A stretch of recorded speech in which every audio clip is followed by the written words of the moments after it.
First of all, let me thank you for sparing time. Having good relations with neighbors has been a priority with all countries. India is no exception to it. Right from 47, we have been trying to have good relations with neighbors. How far we have succeeded, we will try to know.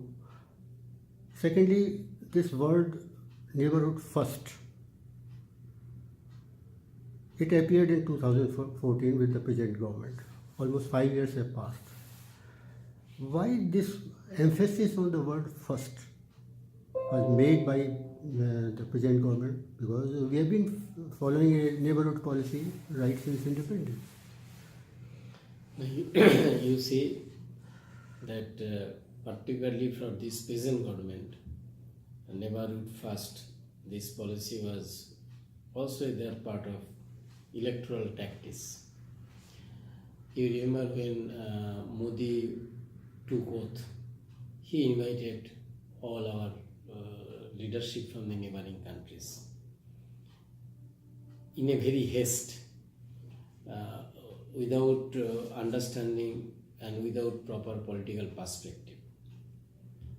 Everybody appreciate that includes also all opposition parties, with this hope that it may be a wise decision that one of the largest democracy and their prime minister is taking oath are attending by all the neighboring countries, prime minister and president and others. But in reality, that hope dashed within 6 or 7 months. There is a problem, I should say, in political level and also level of our bureaucracy, and particularly in the those are in the Ministry of Foreign Affairs. There was a generational change in the foreign ministry, in my understanding. Generational change means there was all leading diplomats who could believe in the Panchashil, in the non-alignment, and all these values and concept.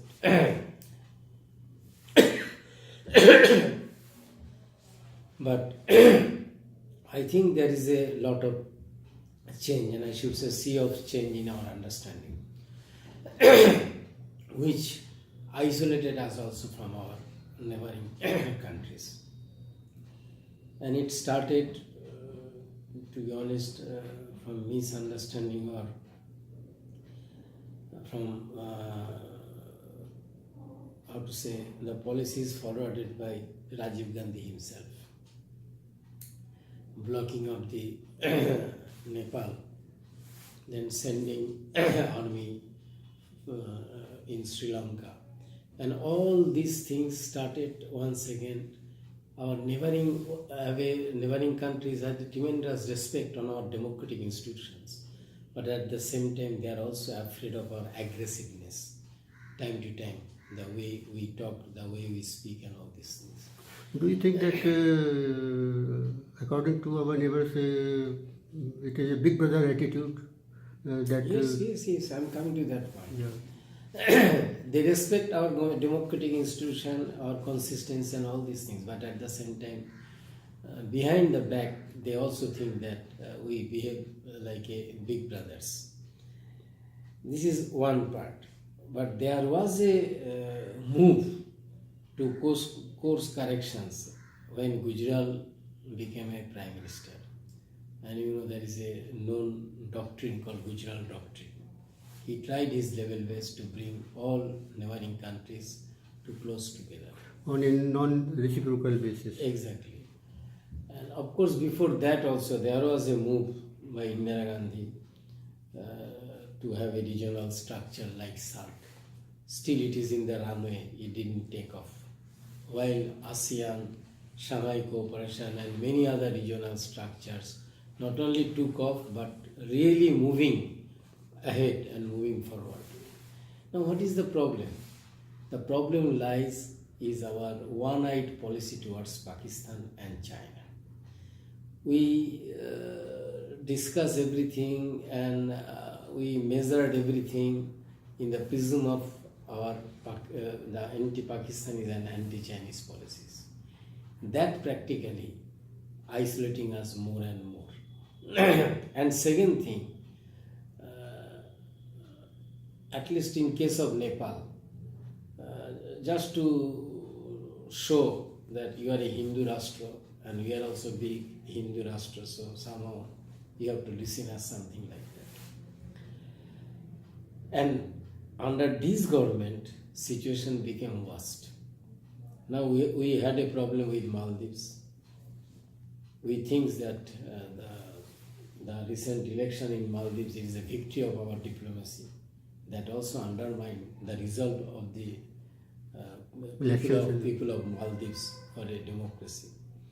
We think that in Maldives there will be some kind of India can block the Chinese influence there, which is not going to take place because the Prime Minister says we have to move forward, keeping balance between the two powers.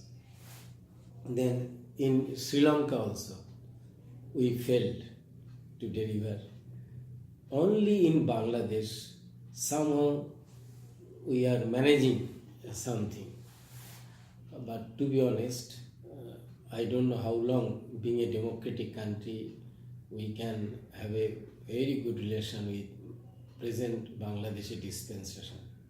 Because the way the last election was conducted, and there is a practically no election. Of course, it is an election of rig and everything.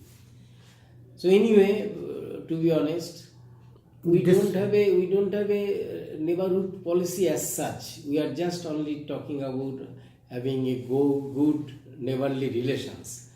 Good neighborly relations should also have some political project dimensions. And now, in the meantime, there is another problem also emerging. I know that could be your next question, the role of China. After this RBI road and this project initiative, now everybody embarrassing that project, excluding India. India says that because that China-Pakistan economic corridors goes via our own sovereign land, so we cannot support. I think India could have make it a two different subject. One, what is this road and what is this called?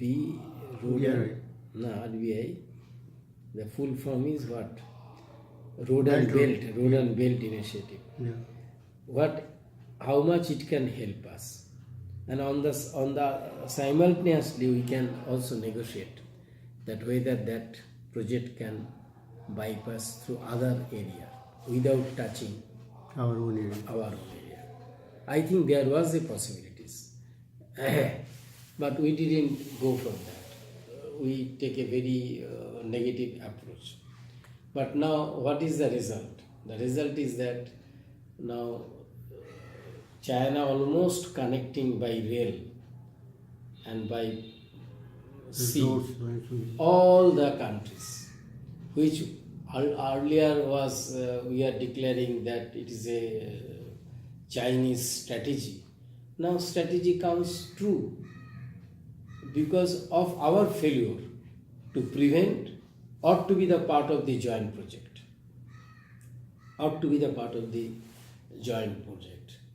Now, of course, after the Doklam, there is a course correction in the Ministry of Foreign Affairs.